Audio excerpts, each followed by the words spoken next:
I'm very happy to be here. I'm going to actually say that I'm very fortunate to have 3 of my students with me. And they're students that have worked with me on the program and have just graduated from a university. So they're going to start first. They're going to tell you a little bit about why childhood obesity is a major problem in our country. And so, Okay, so as Professor Bateman said, we're going to begin with just kind of an overall view of the prevalence of childhood obesity today. In the United States has the second highest rate of obesity in children and adolescents ages 10 to 16, based on a comparison of 34 different countries. In the United States alone, the rates were 25.1% pre-obese and 6.8% obese, but the highest rate actually exists in Malta, where the rates were 24.5% pre-obese and 7.9% obese. The prevalence of childhood obesity has increased by 50% among children between the ages of 6 and 11, and nearly as much in children between the ages of 12 to 17 since 1970. And the prevalence of overweight children ages 6 to 19 is 3 times greater than the goals established in Healthy People 2010, according to the most recent National Health and Nutrition Examination Survey.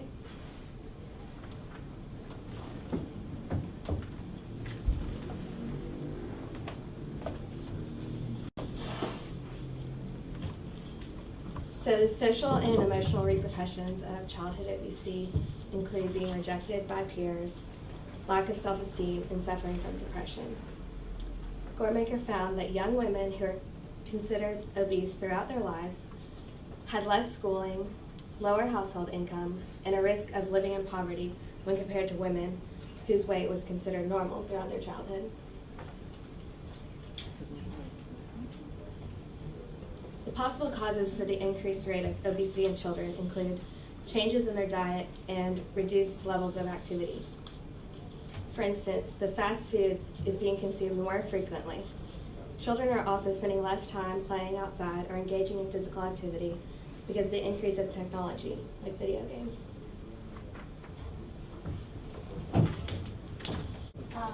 At the University of the South, commonly called Sewanee, we have decided, actually my students were the inspiration for this. My students decided during our child development class to identify the childhood obesity as a major concern for developmental psychology. We realize this is actually a medical problem, but we know that the implications go beyond medical problems to actually a lifelong issues related to self-esteem, social skills, earning power.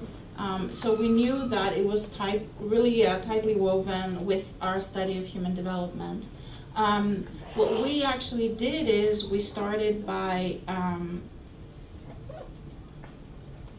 do I get this? Do I press? Click the mouse.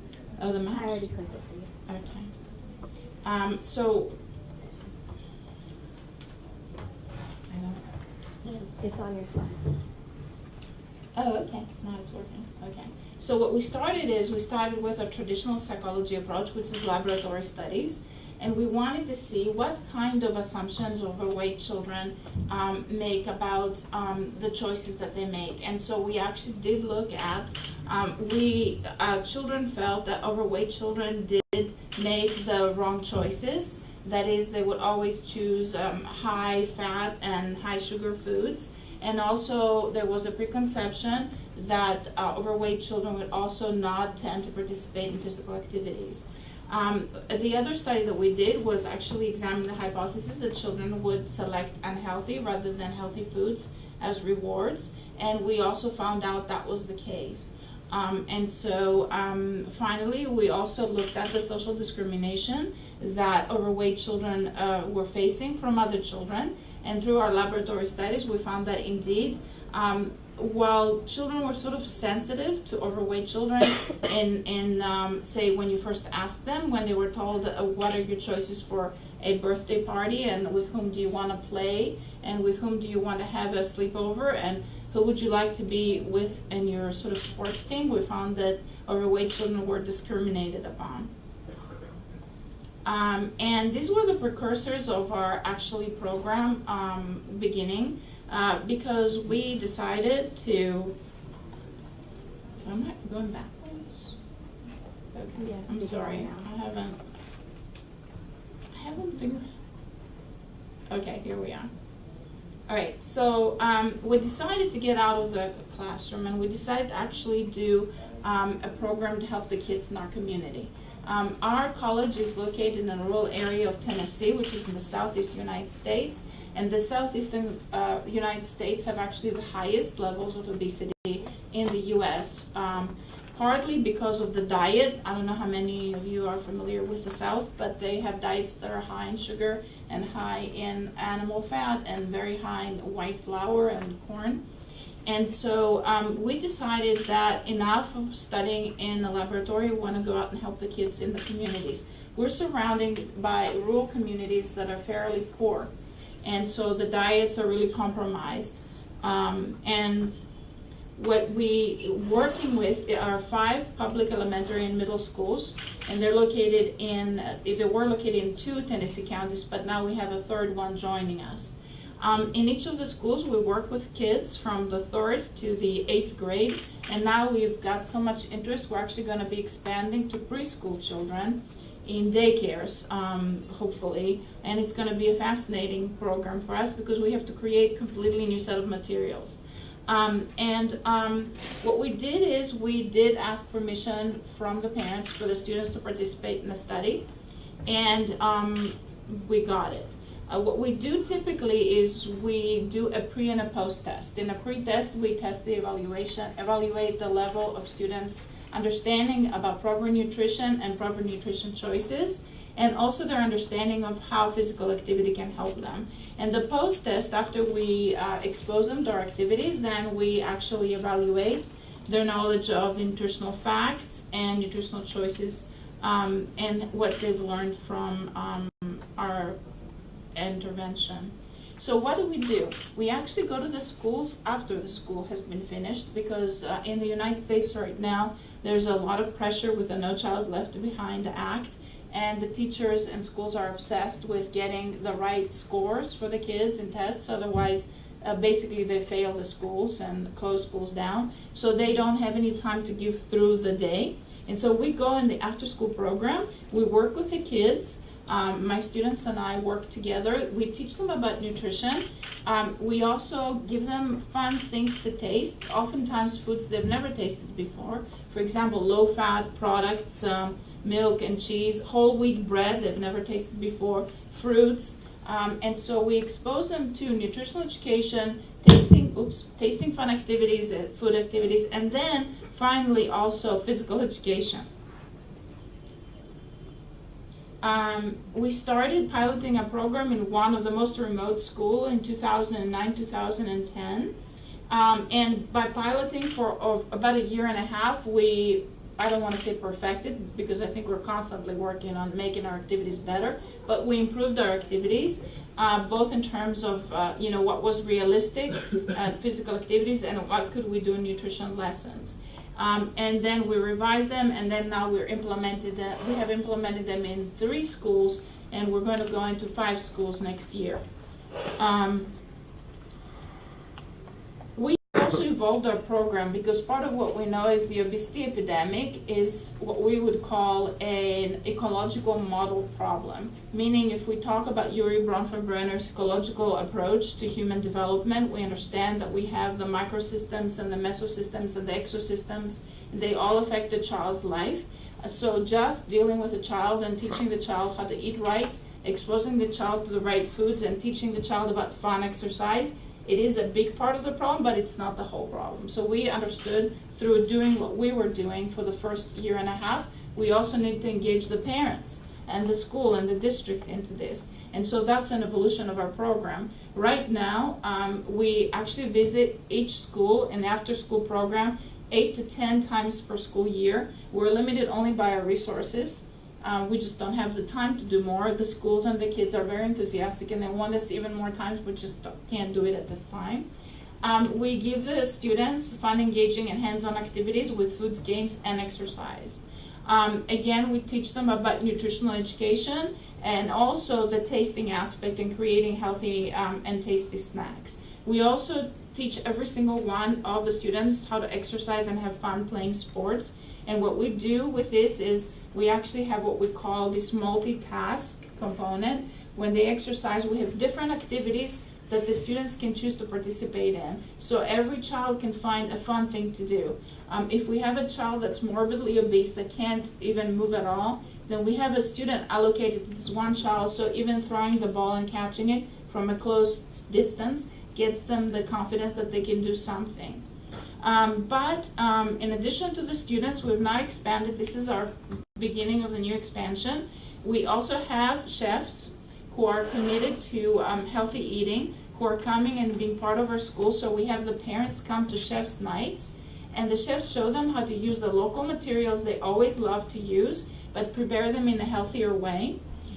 We also have local farmers, because we're trying very hard to do an initiative in which we get the students and the parents eating organic local products to support the local economy, which is really depressed.